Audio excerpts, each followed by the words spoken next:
Dessa forma, a UFM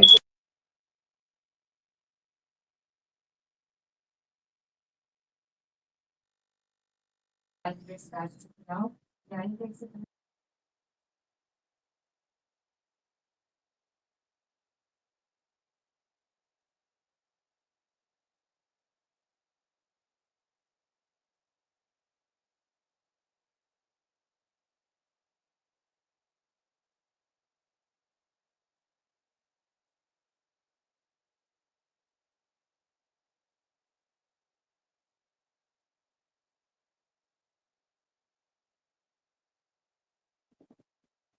Bom dia a todos, boa tarde a todos. Bom, então vou passar primeiro as orientações gerais. Os avaliadores terão 5 minutos para apresentar seu trabalho. Os autores terão 5 minutos para apresentar seu trabalho. Os avaliadores terão 2 minutos e meio para fazer as considerações. Essas apresentações estão sendo gravadas e serão disponibilizadas posteriormente no YouTube.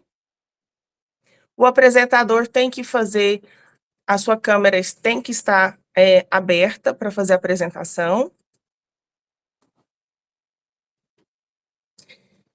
E vamos, então, abrir oficialmente. A Jornada Integrada de Ensino, Pesquisa e Extensão, GIEP, é uma realização conjunta das pró-reitorias de pesquisa e pós-graduação de extensão universitária de ensino, além da Gerência de Ensino e Pesquisa, GEP, do Hospital de Clínicas da UFTM.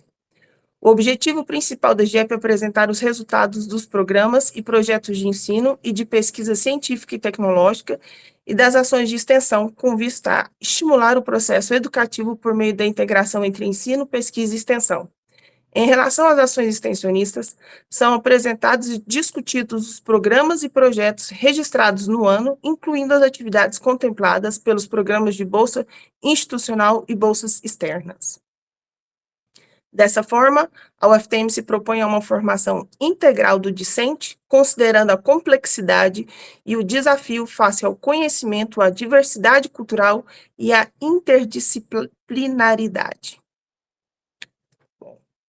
Agora, os autores que não estiverem presentes, a gente vai chamando os próximos e, quando chegarem na sala, vão indo para o último da fila. Então, a gente vai começar com o ID 83. O autor João Pedro Andrade está presente? Estou aqui, boa tarde.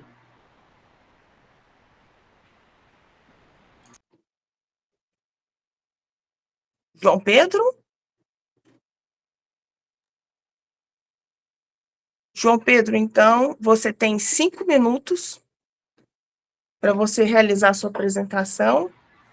15h05, a partir de agora. Pode ligar seu microfone, ligar a sua câmera e boa apresentação.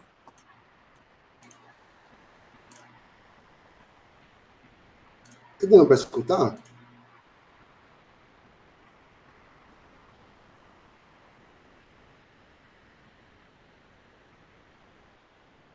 Tá dando para escutar, mano. João Pedro, te pedimos, por favor, ligar a câmera. Ah, sim, só um minutinho, desculpa.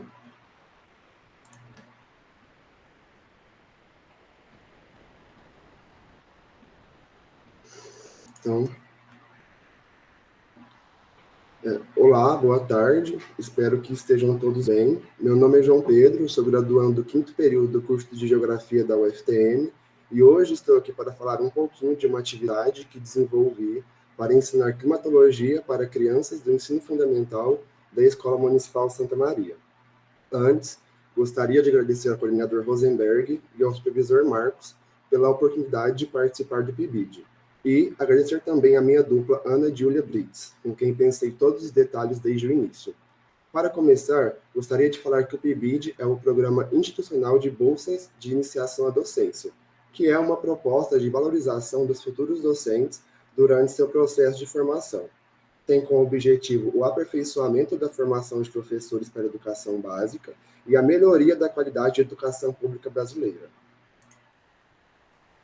O Diário Climático foi um registro lúdico e educativo das condições do tempo, onde as crianças anotaram informações como temperatura, eventos climáticos, etc. Então, foi uma maneira interativa de aprender sobre o clima, e isso incentivou a observação e o entendimento da diferença entre clima e tempo. O uso do diário tem como objetivos principais promover o entendimento das características climáticas, padrões e variações ao longo de um dia. Além disso, busca-se desenvolver a capacidade dos alunos de interpretar dados meteorológicos, identificar fatores que influenciam o clima local e global e compreender as interações entre o clima e o meio ambiente. Essa atividade também estimula a observação e a organização de informações. A implementação do Diário Climático começa com uma introdução sobre o conceito de tempo, clima e a importância de monitorar as variações. Foram dadas as instruções de frequência sobre os eventos a serem anotados, as variáveis e qual era o propósito da atividade, além de ser um instrumento avaliativo. Também pedimos para que os alunos deixassem um feedback sobre a atividade e que anotassem pelo menos uma ação tomada durante a semana para a preservação do meio ambiente. No decorrer da atividade, percebemos que alguns alunos tinham dificuldades de escrever, mas conseguimos pensar em uma forma de incluir esses para realizarem. A inclusão foi feita com desenhos a partir da percepção dos mesmos sobre o tempo. Os resultados foram positivos, porque através dos diários produzidos, os membros do PIBID puderam perceber que os alunos compreenderam a dicotomia entre clima e tempo na prática, gerando reflexões e discussões acerca destes na cidade habitada. Nas imagens estão alguns exemplares recolhidos, onde é possível perceber o empenho e dedicação dos alunos. Por fim, terminamos a atividade com um sentimento de dever cumprido, pois conseguimos com que eles entendessem na prática a diferença principal de clima e tempo e as variáveis de medida. Foram recebidos e corrigidos mais de 100 trabalhos e todos com feedback positivo. Obrigado a todos pela atenção.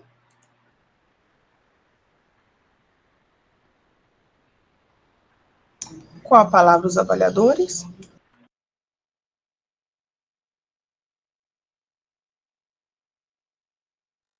Pode começar, então, professora Renata, e em seguida, a professora Raíssa. Muito obrigada, parabéns, João Pedro e a equipe pelo trabalho. A minha pergunta seria, qual que é essa faixa etária de crianças que vocês atingiram e qual foi o número total, né, o N também? Obrigada. Professora, foram crianças do 6º ano, então de 11 a 12 anos. E foram a gente aplicou esse trabalho em mais de 4 salas da escola, então foram mais de 100 trabalhos corrigidos, recebidos e corrigidos. E é isso, se responde a sua pergunta. Obrigado. Sim, obrigada, João Pedro. Parabéns mais uma vez. Muito obrigado. Bom, vendo aqui, só está a professora Renata, a outra avaliadora não está presente, mas a gente continua tendo um avaliador, já é suficiente para a gente. Professora Renata, como você tem mais um tempinho, você quer fazer mais alguma observação, consideração? Sim, posso. Já que eu tenho esse tempo, muito obrigada também aí pela coordenação. Eu queria saber do João Pedro quais assim, talvez ele falou na apresentação, eu não fixei muito bem, as principais dificuldades, né, além de escrever, né, que outras questões aí foram envolvidas na observação. Então, professora, quando a gente pensa nessa atividade, a gente precisava que os alunos tivessem contato com a internet, tivesse a internet presente, porque eles precisavam ver questões de temperatura, ver velocidade do vento e outras variáveis. Então, uma das nossas preocupações foi essa. Antes de aplicar o trabalho, a gente tinha que ter certeza se os alunos iam conseguir esse contato com a internet. Nessa parte deu tudo certo, mas a dificuldade maior que a gente encontrou é que tinham alunos que eram analfabetos, que eles não sabiam escrever, e às vezes nem ler eles sabiam direito. Eu até falei no trabalho. Então, essa foi uma dificuldade maior. E aí a gente encontrou, a partir do desenho, a gente pediu para eles desenharem a percepção deles do tempo, né, em determinado dia, para que eles pudessem ser avaliados também. E o trabalho deles saíram perfeitos, assim, da mesma forma dos outros que tiveram que escrever.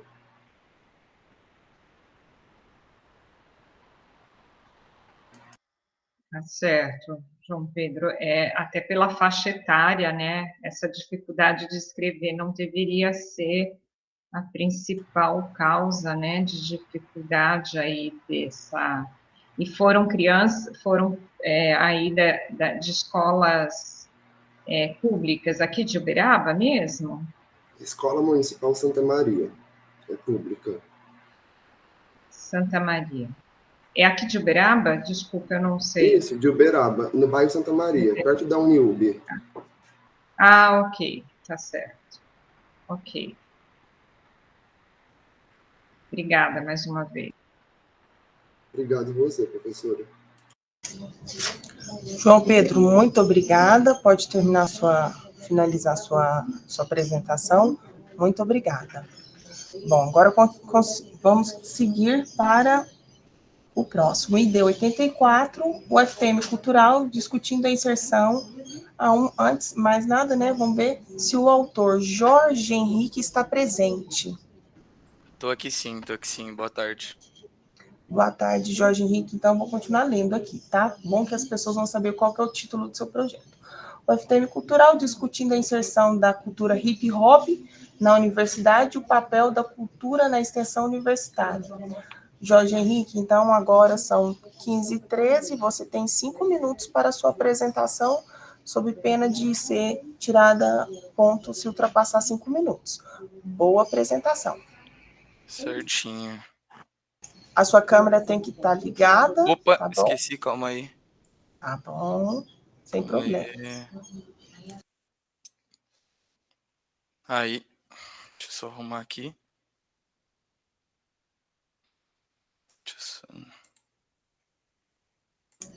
A gente vai contar a partir do começo, tá? Então, você pode se Tá preparar, ou a apresentação aí, e a gente começa a contar. Opa, desculpa, deixa eu voltar aqui. Posso começar? Pode sim, 15h14. Bom, boa tarde, né? Agradeço a todos por estarem aqui hoje, né? Vou compartilhar com vocês algo incrível, que faz parte do nosso cotidiano acadêmico, e algo também, né, que transcende as fronteiras da sala de aula e se tornou um verdadeiro patrimônio cultural na FTM, né? A gente vai falar da inserção do movimento do hip hop na universidade e o papel da cultura na extensão universitária. Mas antes eu também quero agradecer a professora e doutora Sandra, né, e o Alexandre também, que estiveram comigo aí sempre nisso. Bom, tô falando do hip hop, né, um movimento cultural que nasceu nos subúrbios de Nova York, nos anos 70, e que desde então ganhou o mundo, né, encontrando raiz no nosso país e em especial em São Paulo. O que é fascinante é que o hip hop não é mais limitado a espaços urbanos específicos, né, ele encontrou um lugar em nossas universidades, e hoje a gente vai explorar como o hip hop está presente e floresce aqui no FTM. Mas por que o hip hop, né? Por que aqui no FTM? Bem, para começar, o hip hop ele é mais do que apenas música, é um patrimônio material em Uberaba desde 2016 e isso demonstra sua importância cultural em nossa região. Além disso, se a gente olhar ao nosso redor, a gente vai ver que o hip hop está presente no nosso cotidiano acadêmico, não apenas como uma forma de expressão artística, mas como um reflexo da diversidade e também da riqueza cultural da nossa comunidade estudantil. Então, o objetivo é destacar como a presença do hip hop na UFTM não é apenas uma observação cultural, mas uma celebração ativa também. Vamos explorar como o hip hop enriquece a experiência acadêmica e contribui para o entendimento cultural e social também, né? Bom, vamos falar sobre como trazemos o hip hop para o UFTM. A gente estabeleceu parcerias estratégicas, né, com membros da comunidade do hip hop, que resultou em eventos culturais únicos, né, que unem a arte, música e expressão. Teve 2 eventos que marcaram a presença na universidade, que foi o Hip Hop Ocupa e a Batalha da Federal, né? Nesses eventos, estudantes, servidores, professores e também membros da comunidade externa se reuniram, né, para celebrar e participar ativamente do nosso movimento. E essas ações não foram isoladas, né? Elas foram parte integrante do programa de extensão do FTM Cultural 2022-2023, mostrando nosso comprometimento contínuo com a cultura e a comunidade, né? Qual foi o impacto, né, desses eventos? Bom, a gente viu uma participação efusiva de todos os setores da nossa comunidade acadêmica e externa. Estudantes, professores, funcionários e membros da comunidade se envolveram ativamente e se empolgaram com o que o Hip Hop trouxe para a FTM. Além disso, esses eventos foram mais do que só celebrações, né? Como eu havia dito, eles contribuíram para promover a diversificação cultural e proporcionando, né, a compreensão de movimentos artísticos e culturais que muitas vezes podem passar despercebidos. As apresentações, os grafites, a música, né, tudo isso gerou reflexões e discussões valiosas sobre questões socialmente relevantes. Esses eventos foram mais do que entretenimento, eles foram plataformas para discussões significativas. Aí aqui a gente tem foto, né, dos eventos que a gente fez. E, em conclusão, né, o que a gente pode tirar disso tudo? A extensão universitária, ela é a ponte que liga a universidade à sociedade. Então, os eventos organizados pelo Centro Cultural no UFTM não só celebram a cultura hip hop, mas também são vitais para a promoção da diversidade, o envolvimento comunitário e também estudos socialmente relevantes. Eu agradeço a todos por dedicar seu tempo hoje aqui comigo, né, que possamos continuar celebrando e aprendendo com essa incrível expressão artística que se tornou parte da nossa comunidade acadêmica. Muito obrigado. Professora Renata, as considerações? Sim, obrigada.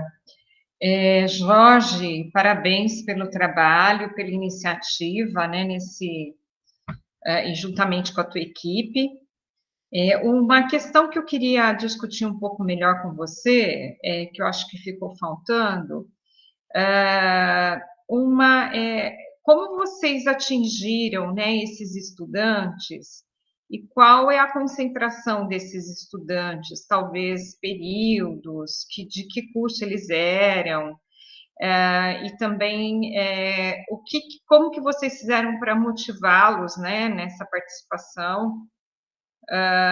Pelo que eu entendi, não sei se eu estou correta, me corrija, por favor, vocês aproveitaram, né, para a realização desse projeto de extensão, esses dois grandes eventos que tiveram na UFTM, né? Então, eu queria saber um pouquinho melhor em detalhes isso. E a segunda pergunta é, você fala que surgiu efeito em termos de reflexões e discussões aí, né? Desse público que vocês investigaram aí no projeto. Mas quais foram essas reflexões? Quais foram essas discussões? Perante isso, se o projeto vai ter continuidade ou não. Obrigada, viu? Não, eu que agradeço a pergunta. Foi muita coisa, eu vou tentar lembrar e respondendo. Bom, sobre os períodos, a gente não teve nenhum filtro, né, por período ou curso, né? Foi algo que, assim, a gente foi divulgando pelas redes do Centro Cultural, né, o Instagram, por exemplo, e a gente teve muitos alunos que eles já se interessam dentro da UFTM nesse assunto, né? Então, foi algo que começou a ficar mais orgânico com o tempo, né? A gente foi postando, com isso outros alunos também foram entrando. Eu já conhecia uma base também legal de pessoas que se interessam com esse assunto, porque eu também me interesso, né? Então, foi meio que acontecendo de uma forma meio orgânica, né? Depois que a gente começou, teve essa ideia, né? A gente fez os eventos, foi algo que foi acontecendo de uma maneira bem mais do que a gente não esperava, né? Bom, que mais? Deixa eu tentar lembrar. Sobre as reflexões, né? Elas são essas reflexões são as aproximações dos estudantes, né, ao Centro Cultural da UFTM, porque muitas pessoas nem sabem que tem o Centro Cultural, né? Nem conhecem, né? Eu sou um desses exemplos.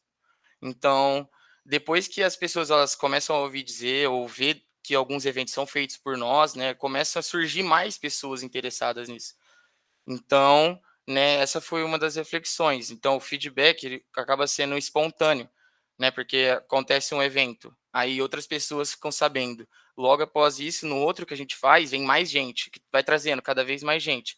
E é um projeto que é contínuo, a gente está sempre em procura de estudantes para participar, né? E continuar sempre com isso, porque, como a gente estava dizendo, é algo que aproxima muito, né? A gente dos estudantes, né? A gente, Centro Cultural, eu digo, né, que agora eu faço MIC parte, mas a gente fica muito próximo das pessoas. E os relatos de experiência são feitos para nós, né, no Secult, e é bem legal, bem bacana. Não sei se eu respondi tudo, eu não me lembro muito. Eu não sei se eu tenho mais um tempinho, por favor. Tem? Tem sim, professora. Tem, tá. Então, assim, é só em relação, o Jorge, que ficou faltando, qual foi a concentração desses estudantes e períodos e cursos deles? É que, assim, de concentração de período, a gente não vai ter esses dados, né?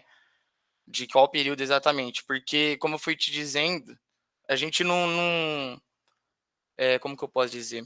A gente não fez algo, por exemplo, um forms para a gente saber de onde era cada um, sabe? Tipo, a gente deixou todo mundo ir chegando, todo mundo ir conhecendo, e conforme isso foi chamando outras pessoas, e acho que foi algo positivo, porque meio que, sei lá, às vezes as pessoas elas querem ir só para, né, às vezes ganhar alguma, como que chama, gente, certificado, mas o que foi legal é que as pessoas vieram, né, justamente porque elas gostavam do que a gente estava fazendo, do que a gente estava propondo, né? Então, a gente não precisou de dados, né, para saber se a pessoa era de tal curso ou de qual período.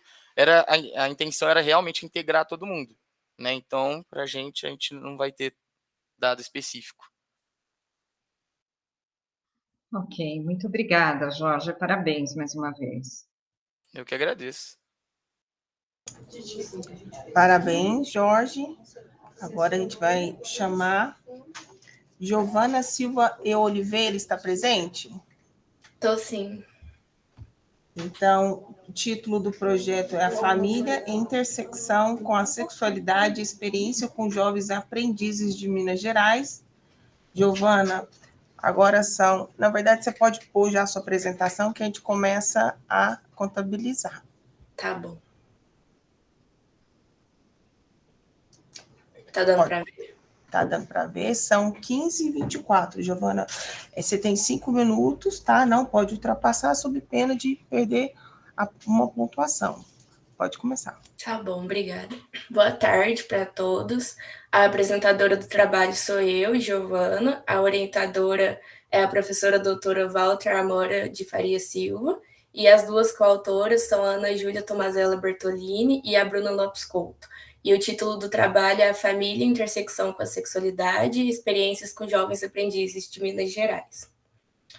Bom, para começar, né, a família é a primeira instituição da qual o indivíduo faz parte, e a família vai se caracterizar como um dispositivo de poder, de controle e de perpetuação de dinâmicas que são suscetíveis de valores sociais, e a família, então, ela não vai se restringir só ao grupo domiciliar, porque os laços de família, eles extrapolam o domicílio, a cidade e até o país. Então, uma família, ela pode englobar pessoas que têm diferentes graus de parentesco e que são definidos a partir de descendência e de ascendência sanguínea ou através de casamento e de adoção. Já a sexualidade, ela é uma construção processual que vai sofrer com a influência familiar, influência escolar, social e de outros meios. E os valores, eles podem estar permeados de violência. Então, pensando nisso, a questão da sexualidade, ela deve ser trabalhada com os jovens, com o objetivo de favorecer o diálogo e o acolhimento sobre o assunto, e também com o objetivo de avaliar a intersecção entre a família e a sexualidade.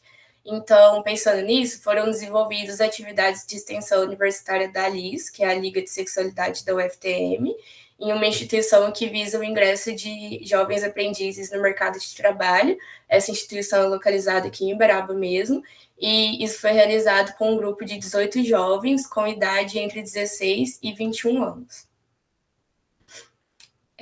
A metodologia que foi utilizada nesses encontros foi a técnica do grupo operativo, que foi escolhida como uma forma de cumprir os objetivos.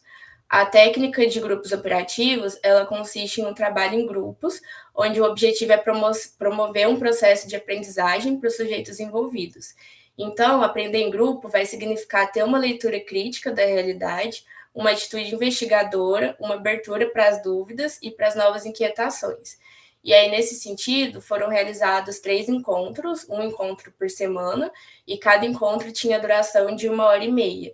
E aí eram 3 ligantes, né, da Liga de Sexualidade, e cada encontro era conduzido por uma das ligantes, a partir de supervisões semanais que as ligantes tinham. Como resultado, né, nesses encontros surgiram algumas temáticas, como identidade sexual e de gênero, métodos contraceptivos, aborto, parentalidade, infecções sexualmente transmissíveis, visibilidade LGBTQIAP+, igualdade de gênero, educação sexual e outras temáticas. E durante o processo foi possível identificar que as questões que eram trazidas por esses jovens giravam em torno da constituição familiar e também da presença da família na propagação de preconceitos e de valores, principalmente relacionado ali à faixa etária desses familiares. E, para finalizar, né, o grupo demonstrou ser uma importante ferramenta para a promoção do diálogo, já que os participantes puderam escolher as temáticas que eles queriam trazer para ser discutidos nos grupos, e a discussão pode ser adaptada a partir da realidade de cada integrante. E aí, para concluir, as atividades de extensão da Liga elas foram importantes para a continuidade da LIS e também acarretou na concretização de conhecimentos para os ligantes e na realização de ações na comunidade e do estreitamento da universidade com a comunidade. E essas são as referências. Muito obrigada.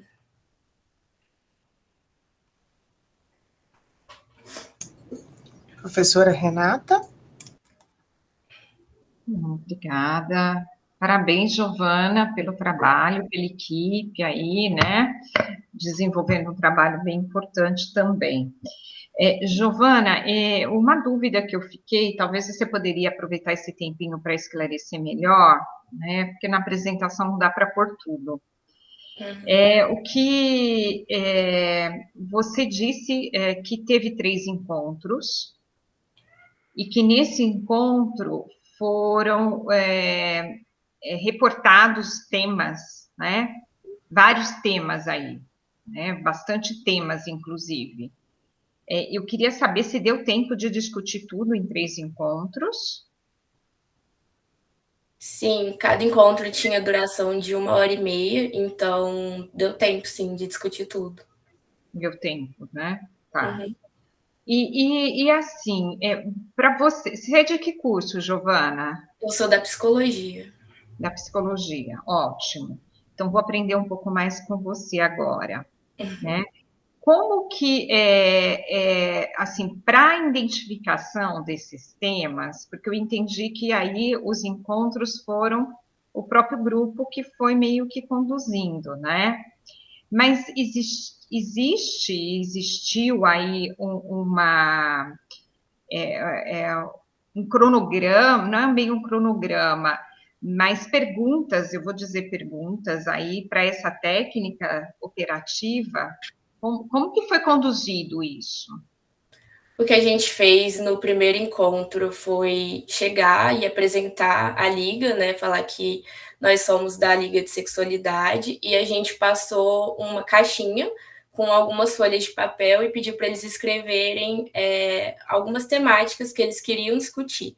E aí isso foi feito de forma anônima, porque algumas temáticas eles talvez não quisessem falar na frente dos colegas, já que são todos colegas de turma.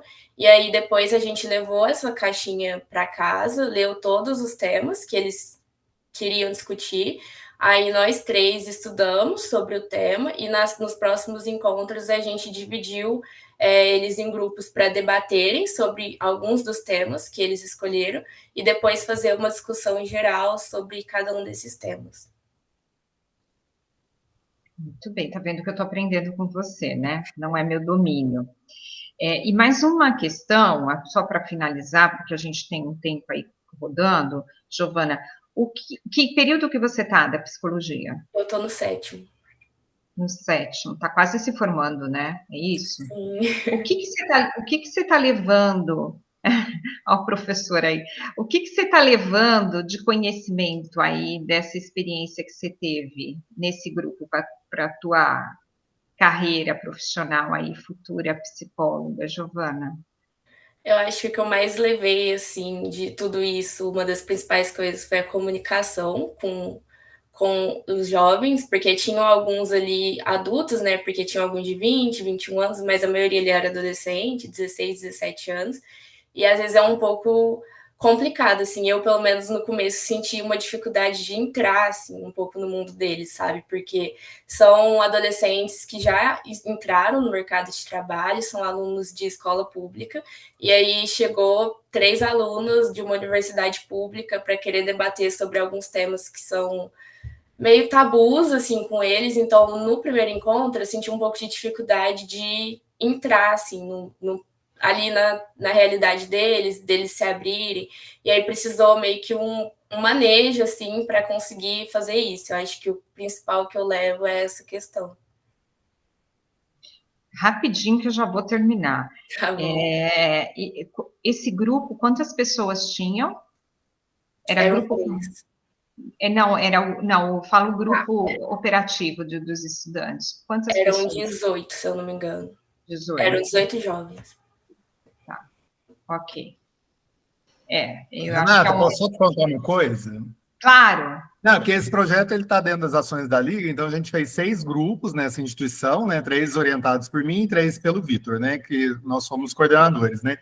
E aí, então, teve toda uma preparação para esse primeiro encontro, e aí cada grupo, a partir do primeiro encontro, desenvolveu técnicas específicas com esse grupo, e aí o pessoal fazia o encontro, voltava para a supervisão para planejar o encontro seguinte. Voltava para a supervisão e ia fazer o encontro seguinte. E só uma coisa que é muito importante, que agora que eu vi que faltou, mas todos os encontros eram registrados em diário de campo, né? Então, essa análise que a gente está fazendo aqui é baseada nos registros dos diários de campo que as ligantes fizeram em cada encontro. Né? Só isso, obrigado. Joia, muito obrigada por completar, professor. Eu acho que isso é importante, porque a gente às vezes está vendo que tem um trabalho árduo aí nos bastidores e não apareceu, né, no trabalho, assim, conversando agora, que a gente tem um pouquinho mais de tempo, agora dá para realçar isso mesmo. E o aprendizado. Parabéns aí, viu? E a Giovana é ótima. Obrigada. É isso aí. Obrigada, professora Amora, pela consideração, professora Renata, Giovana, muito boa apresentação. Vamos agora seguindo aqui. O aluno Lorenzo está presente?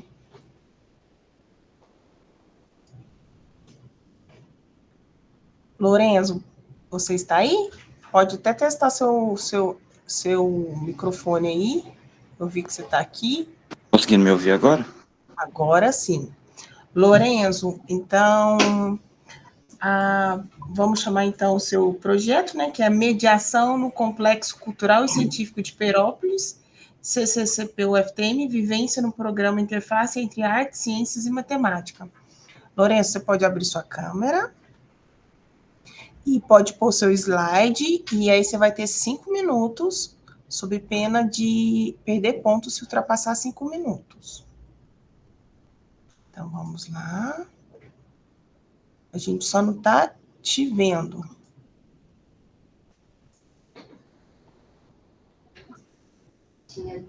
É que eu estou pelo celular e eu não consigo fazer o compartilhamento e a câmera ao mesmo tempo. Nem se pode, né?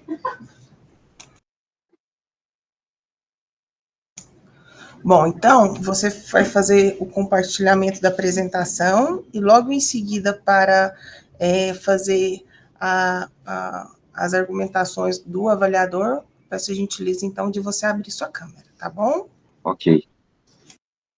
Então, são 15h35, pode começar.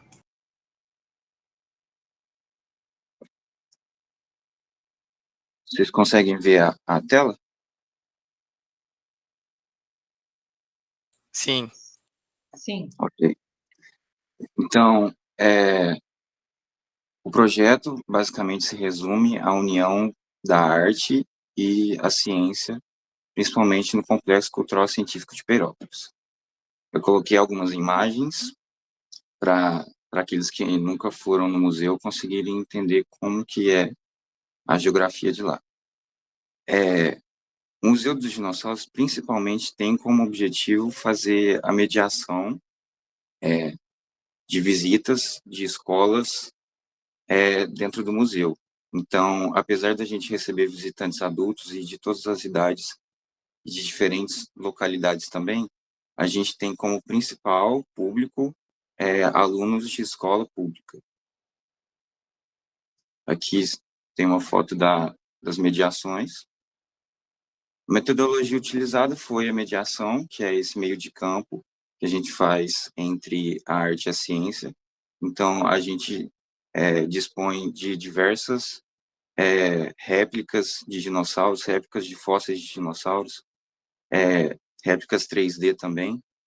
Dessa forma, a gente faz um meio de campo entre a arte e a ciência. Que são mais algumas mediações. E nesse processo de mediação, a gente tem algumas potencialidades que são exploradas. Por exemplo, a gestão de grupos, a personalização da experiência, a conexão emocional e a aprendizagem ativa. Ou seja, fazer com que o aluno também, com o conhecimento que ele tem, traga alguma coisa para a gente fazer essa troca de conhecimento, fazer essa troca entre a arte e a ciência. E também a gente acaba aprendendo a lidar com esse público, e isso nos auxilia na nossa formação. A interação com o museu é bastante firme, então, além das réplicas, a gente também tem a visita à escavação, a gente tem a sala do preparador de fósseis, que é onde os alunos vão poder ver o preparador de fósseis trabalhando. Aqui eu coloquei alguns dados. Esses números aí, se vocês conseguirem enxergar, que está pequenininho aqui, é o número de visitantes que eu, pessoalmente, mediei em todos os meses do ano que eu tive presente no projeto de extensão. E, por fim, a importância acadêmica é que eu faço licenciatura em História, então foi extremamente importante para mim ter essa vivência com os alunos, ter essa vivência de troca com os estudantes, porque isso me acrescenta bastante na formação como professor e no processo da licenciatura. E aqui estão as referências.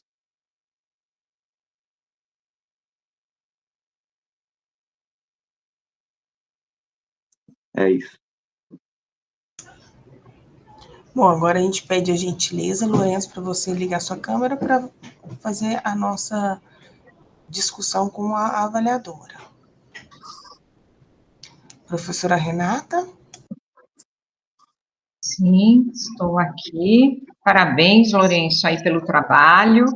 Eu fiquei com algumas dúvidas, que acho que talvez pelo tempo você não conseguiu colocar para nós, né? Uma é a questão de quantas pessoas, eu entendi que eram estudantes, ok? Quantos estudantes, né, no total, você conseguiu conduzir?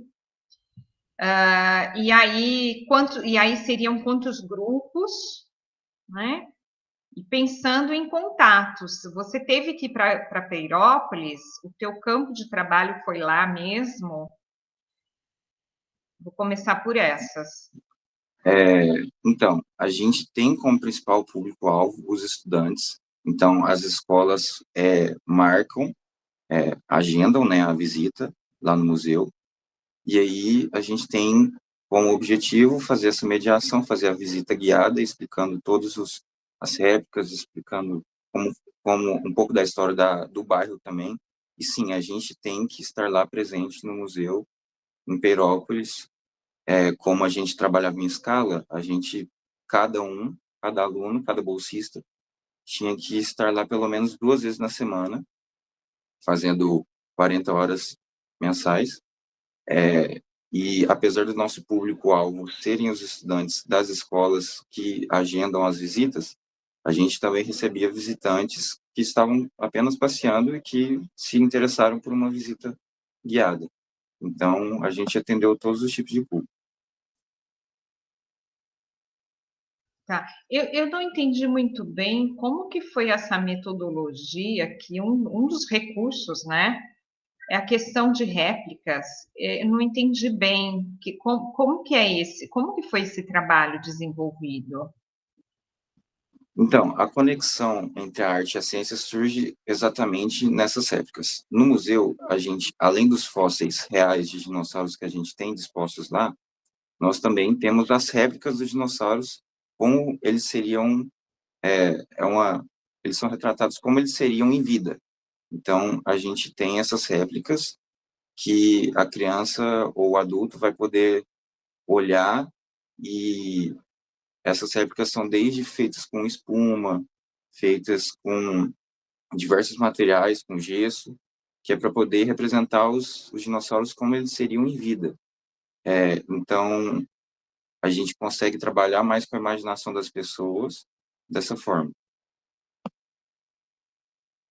Então, a gente também vai fazer, por exemplo, contar algumas histórias, algumas anedotas, para poder fazer essa conexão do imaginário com a ciência, que é o real. Lourenço, que período que você está no curso de História? Estou no 10º. No 10º. O que você teve como que você teve que se preparar para esse projeto? Bom, então, no início do projeto, a gente recebe um roteiro que é para a pessoa que nunca teve contato com a paleontologia conseguir explicar a história de cada dinossauro, de cada réplica que está lá no museu, de cada fóssil. Então, a gente recebe esse roteiro no início, e ao longo do tempo, pesquisando por conta própria e desenvolvendo também com os outros bolsistas dentro do museu, a gente acaba aprendendo cada vez mais, e aí a gente se prepara dessa forma. Então, a gente recebe o roteiro no início, segue bastante o roteiro, só que como a gente trabalha com a vivência real, nem sempre a gente vai conseguir colocar todo o roteiro em uma visita mediada. Então, a gente vai se adaptando ao público, à escola, aos estudantes. Cada turma é uma turma, cada idade é uma idade, então a gente vai adaptando esse roteiro, mas a base nossa é esse roteiro. O Lourenço, você, né, até, ou a equipe, tiveram esse contato, esse treinamento também com a equipe que trabalha lá no museu, os paleontólogos, quem trabalha, né, toda a parte ali do museu, antes, inclusive, de iniciar esse projeto e ter contato com o público-alvo de vocês? Sim, o paleontólogo responsável pelo museu, o Thiago Marinho, que é professor de biologia também, ele que ensina, faz o nosso treinamento e ensina como nós devemos prosseguir com essas visitas mediadas. Mas é lógico que com o tempo a gente vai aprendendo cada vez mais e vai transformando nossa mediação, mas de início a gente recebe, além do roteiro, a gente também recebe o treinamento do Thiago. Então, a gente tem isso disponível às nossas mãos. Como eu entrei após o projeto já ter iniciado, porque uma pessoa saiu e depois eu entrei, eu tive um treinamento um pouco menor, mas também tive o treinamento. Muito bem. O que você sentiu em contar história numa vivência real aí? O que você está levando para a tua profissão? Bom, como eu já estou no 10º período, já tinha feito todos os estágios, já tinha terminado praticamente o curso todo antes mesmo de entrar no projeto de extensão, eu já tinha um pouco de vivência com a sala de aula e com alunos. Então, não foi tão difícil para mim fazer as mediações. Mas num ambiente de museu lúdico, é bem diferente a gente lidar com os alunos, porque eles às vezes se dispersam, às vezes perguntam mais do que eles perguntariam numa sala de aula. Então, o que traz para mim, além de apreciar mais a cultura da cidade que eu nasci, porque eu sou daqui de Uberaba, e apreciar todo o trabalho que é feito no museu, que antes eu não tinha noção do que era feito, eu também pude ter essa experiência com os alunos de uma forma diferente, trazendo até ideias para inovar na sala de aula. Então, não se manter apenas naquele ensino engessado que a gente está acostumado, e trazer também esse aspecto cultural e artístico para a sala de aula. Ok, muito obrigada, Lourenço. Parabéns, viu? Então é isso. Obrigado.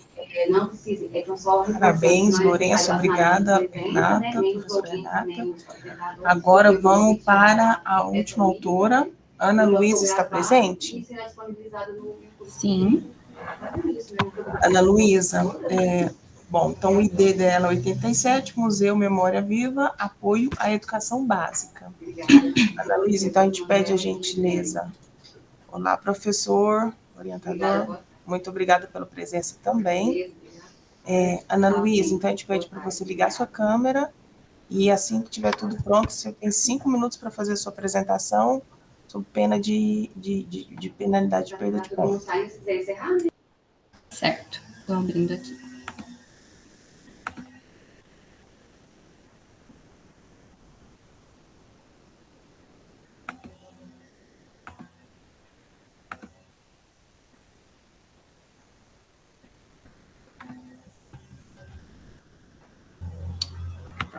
Posso começar? Isso, deixa eu só anotar o horário, são 15h48. Pode começar. Meu nome é Ana Luísa Saraiva, eu sou discente do curso de Ciências Biológicas aqui da UFTM, e o tema do projeto é Museu Memória Viva, apoio à educação básica, orientado pelo professor Rodrigo César Rosa, e os coautores são a Jéssica da Cruz Menezes, Stephanie dos Santos e Rodrigo César Rosa. Bom, os museus, tanto de conhecimento científico quanto aqueles de história ou os culturais, eles devem apresentar um objetivo principal em comum entre eles, que seria da disseminação, da transmissão de conhecimento. Mas também, além dessa transmissão, eles possuem uma responsabilidade de retribuir, né, e contribuir com a comunidade. Eles podem ser agentes de transformação social, promovendo programas educacionais e também algumas atividades interativas entre a sociedade e o museu. O Museu Memória Viva é um espaço dinâmico que realiza esse papel de conectar a universidade com a comunidade. E essa interação não acontece somente por meio da disseminação acerca do acervo, né, mas também fortalecendo os laços, né, entre a instituição acadêmica e a comunidade que circunda ela. Sendo assim, o estudo ele vai consistir nas ações realizadas pelo museu no ano de 2023. Bom, o objetivo do programa de extensão Memória Viva é a divulgação e compartilhamento do conhecimento científico juntamente com a comunidade, em parceria de escolas de rede pública e privadas de educação.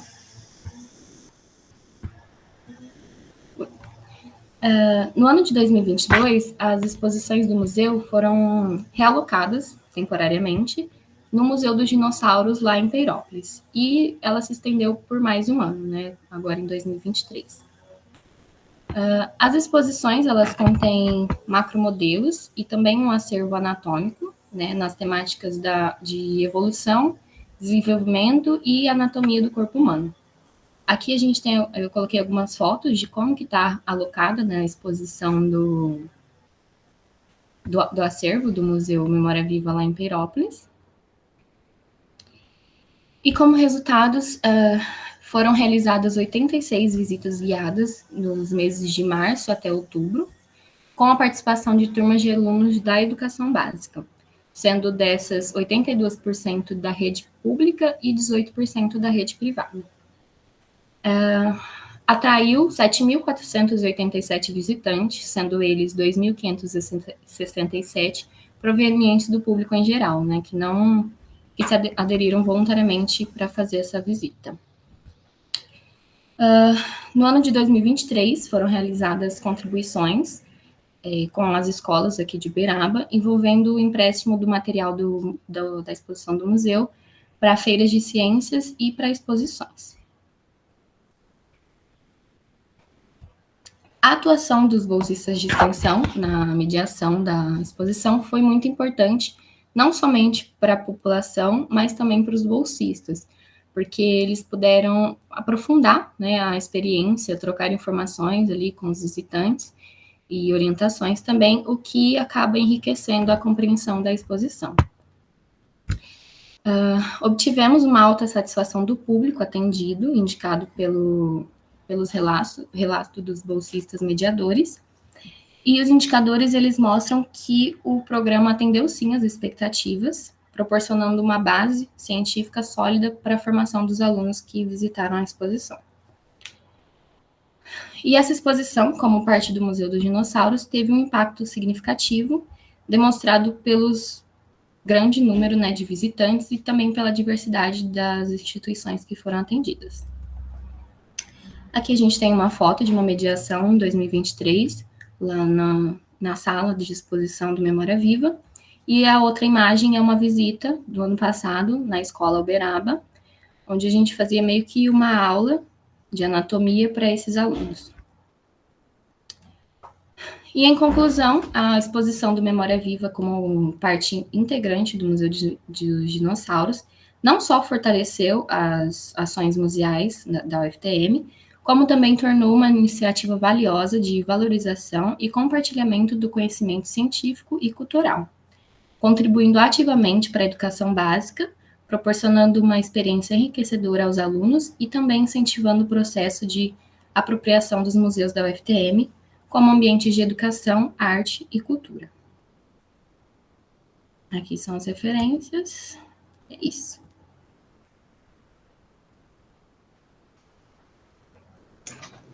Obrigada, Ana Luísa. Professora Renata, as considerações? Boa tarde aí, Ana Luísa, parabéns pelo teu trabalho. Você está em que período de ciências biológicas, Ana? Eu estou no 6º período. No 6º? Uhum. Uhum. Assim, vocês tinham um roteiro para conduzir, né, esses encontros, e queria saber um pouquinho mais como que foi isso, e como que foi a elaboração, né, desse treinamento, desses roteiros, né? Até para dar conta ali das visitas monitoradas, não é isso que vocês fizeram? Sim, a gente tinha um roteiro de visitas, né, a gente foi criado bem antes, quando ainda o Museu Memória Viva ele não era parte do Museu dos Dinossauros, lá em Peirópolis. Tem uma ordem, né, cronológica, onde a gente leva os alunos. E qual foi a outra pergunta mesmo? Qual que era o... Se vocês se prepararam, um treinamento breve. Sim, a gente possui treinamento e também tem disponibilizado, porque como o museu passou pela pandemia, então também tem o treinamento de forma online. Aí, além de ter o treinamento presencial, também foi passado esse material de apoio, né, para a pessoa poder consultar ali, para o mediador conseguir consultar. É assim, né, você conseguiu mediar quantas pessoas ali? Porque você mostrou geral, né? Então, eu era mediadora do Museu dos Dinossauros como um todo, né? O Museu Memória Viva é uma exposição à parte. Então, nem todas as escolas, elas visitavam lá a sala do Museu Memória Viva, né? Dependia do professor. Então, que eu consegui mediar, não consigo contar, assim, né? Porque tem um número geral do Museu dos Dinossauros mesmo. Entendi. E como que foi essa questão, né? Aí era uma solicitação, foi uma solicitação da Escola Uberaba, ou que para vocês irem lá e fazer esse treinamento dos alunos, e qual a idade deles, né? Que série que eles estavam lá em na Escola Uberaba? Eram normalmente alunos do Ensino Fundamental 2, né? Mas a gente também já fez algumas atividades com o Ensino Fundamental 1. Esses alunos da Escola Uberaba, eles eram do 7º ano, né, do Ensino Fundamental. E o professor Rodrigo, ele teve uma conexão com acho que ela chama Ana Paula, e aí eles decidiram levar a exposição para fazer como se fosse uma feira de ciências lá na escola. Mas os alunos, as salas entravam lá eles têm um laboratório, né? A gente colocou a exposição lá, e os alunos entravam e a gente fazia uma aula de anatomia de todos os sistemas do corpo humano, e aí ia criando um questionamento, a gente ia conversando com eles iam tirando bastante dúvidas, né? Porque criança é muito curiosa. E era assim. A escola também pode solicitar, né, o material, porque tem muitas feiras de ciências que eles pedem os materiais, né, para poder expor lá mesmo. Aí a escola, ela solicita. Uhum.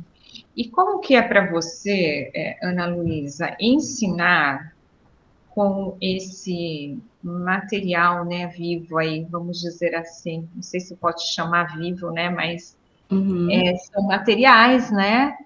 Como que é ensinar isso daí? Você fala os modelos anatômicos para. Sim, exatamente. Como que é, né, essa tua vivência, o que você acha que é importante você ensinar com um modelo, né? São vários modelos aí pela foto. Eu achei muito importante levar esse contato desses modelos reais, né, e também os modelos de plástico mesmo, que a gente possui no acervo, porque muitos alunos, eles nunca tiveram contato, né, com essas peças. Então, ver a curiosidade deles, né, conseguir interagir isso com eles, mostrar para eles uma coisa mais real ali, mais visível, porque o que eles veem na escola é só teoria, né? Eles não conseguem ver ali uma peça real. Então, foi muito importante para mim, e eu achei que foi um retorno muito grande que a gente obteve dos alunos também, né? Demonstrando muito interesse acerca desses modelos que a gente mostrava para eles. Ok, acaba estimulando mais eles estudarem, inclusive, fixarem conhecimento, né, Ana Luísa? Sim. Ok, muito bom. Obrigada, parabéns, viu? Obrigada a você. Obrigada, Ana Luísa, obrigada, professora Renata, obrigada, professor Rodrigo, orientador da Ana Luísa, que está aqui presente conosco. Bom, então, eu declaro muito obrigada a todos os ouvintes, os autores, participantes, orientadores, e declaramos essa sala encerrada. Uma boa tarde.